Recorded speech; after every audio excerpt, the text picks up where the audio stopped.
It certainly feels like we're in the Matrix, doesn't it? I hear the real world being described as a Matrix very often by tarot readers. And I think what they're trying to convey is that we're in this artificial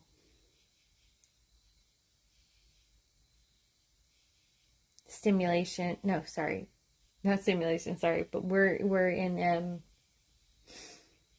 there's something artificial about it, something like an illusion about it, and I never really prescribed to the Matrix concept because it almost kind of says like there's something wrong with our reality.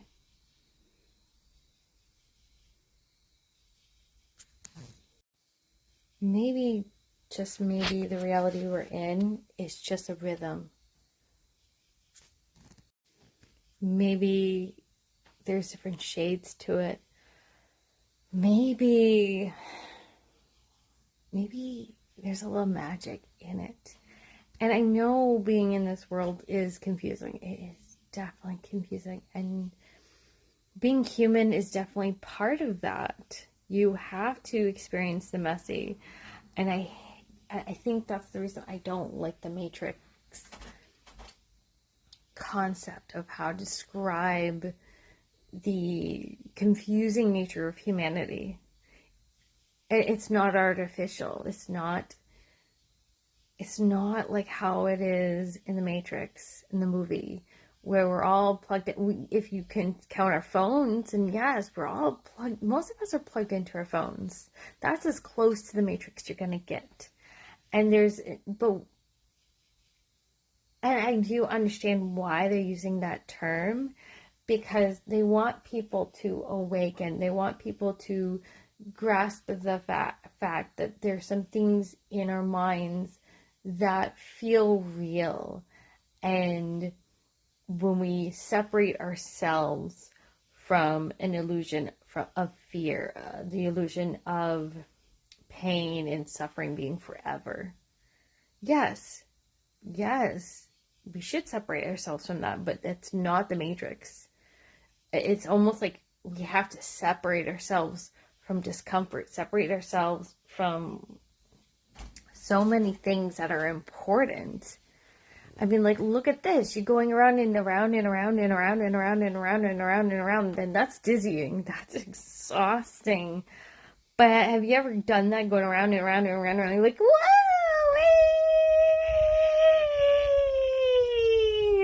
You're like, whoa, you're dizzy, but it was fun. And when you're a kid, that's exciting. That's joyful. And then we become adults, right? And the world hits, and that dizzying feeling feels very triggering. And that's not the Matrix. Granted, that's not the Matrix. But when they're talking about it, I'm like looking around going like, the sound, that's not part of the Matrix. But being on the bed, that's not part of the Matrix. There is no Matrix. There is no Matrix. It's just the reason they talk about the Matrix is because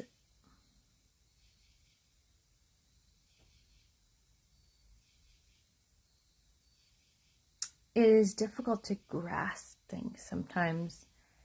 And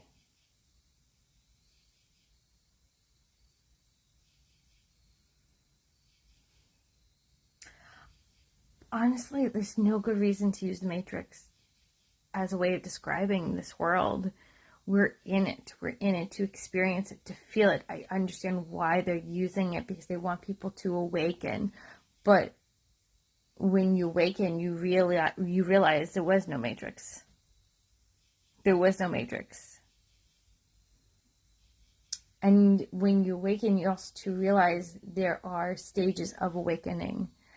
And when you're on the journey, you recognize that you're still waking up.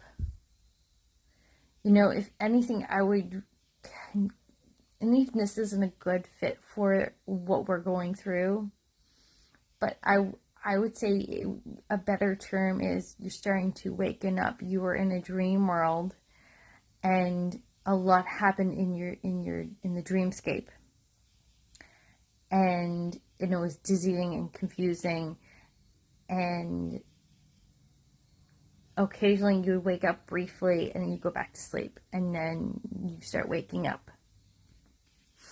But even when we're in a awake state, we sometimes go back to sleep, right? Usually in Buddhism, they talk about returning to the chant. When you return to the chant, to the light, to grounding, to centering yourself, you are coming back to alertness, to consciousness. And I think that's why they talk about leaving the matrix, is because they want people to return to consciousness. And that's an understandable expression. A great many of us want to return to consciousness, but there is nothing artificial in our world other than our phones. But that we're not hooked in there 24/7. We do have no choice but to put our phones down. And I feel like more often than not, the phones are a way of escaping. So that's not the matrix, because we are in the movie, they're forced in the matrix. We choose to enter a matrix. We have chosen that. That's not the same. And people who say, well, I didn't choose that, that's not true. When we're children, we don't choose. We're just given opportunities to experience different things. We are presented learning opportunities, but as adults, we get so many more choices than we're aware of. And that's an uncomfortable realization, really, is that we do have a vote. We do have choices. And the best way to really look at it, really, when you're new to the whole choice mentality, is that sometimes, it doesn't feel like I have choices, but I do have choices. I'm right now choosing to try to do better. And right now I'm learning new skills to be more conscious and alert and more mindful. I'm still learning. I'm making mistakes, but mistakes are part of the learning process. And right now, sometimes I'm choosing to shut down and tune out and to disengage, because I'm learning how to tolerate consciousness. And that's really what it comes down to, is when we're presenting ourselves with learning opportunities as we get older, those learning opportunities we need to tolerate them before we can accept them. And I know that's wacky doodle, but in ABA we talk about that a lot about learning how to tolerate things. And you have to learn to tolerate things first before you willingly choose things and learn to accept things and become more able and capable of making a conscious choice of things. So don't be too hard on yourself if it feels like, no, I don't have a choice. No, I don't have a choice. No, that's wrong. That's wrong. And you can definitely, that's a choice, believing you have no choice. And that's okay, because you're making a vote actively by doing that. And I understand that it is a lot. It's very overwhelming to actively choose every single day to do something different, especially when you don't have any level of toleration for that different. It is a lot to ask.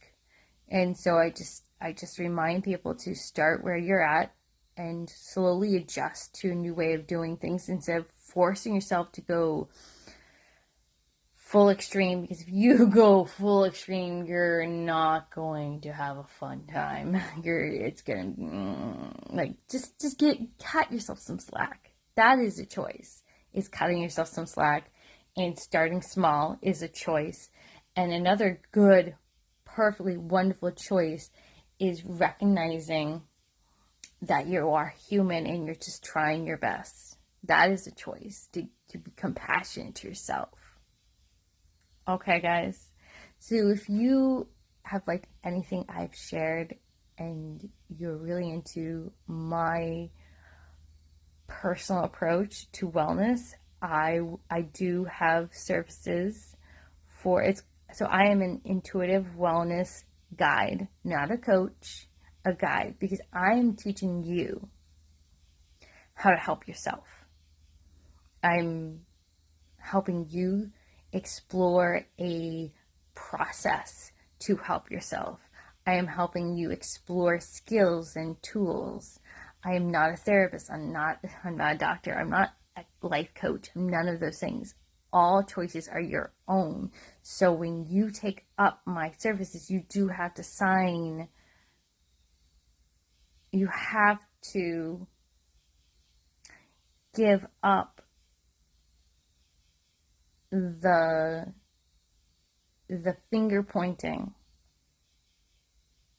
Does that make sense? Like, you have to be accountable for your own choices because you have free will. And I can only guide those who recognize that and want to own their free will and be supported while learning how to better themselves. Because this is about helping you help yourself. And it is a process. I had to do it by myself without a lot of people. No, I had external resources like Krishna Das and a couple other people, and I had to figure it out myself. And I hate the fact that I had to do it by myself. I wish that I could have had someone else help me through this process. And that's why I'm offering my services. I'm also an intuitive psychic reader if you are interested in that stuff. But I'm mostly a intuitive wellness guide because I think there's a strong need for it, and it's a shame. It's a shame that the resources we have out there isn't supportive of other people learning how to make better choices while honoring their free will. I think that the systems we have in place are doing their best and are useful and have a purpose behind it. And so don't say nah. Like, if I could have a therapist, I would. That resonated with me. I would have one. I do believe in therapy, by the way, just so we're clear. But the way I approach things is very different. Very different. Very different. Because I'm a psychic reader too. And I'm going to shut up. But y'all been amazing. Toodaloozies. Adios. May meatballs to be on in good health. And I will always give you some thoughts to ponder in your noggin.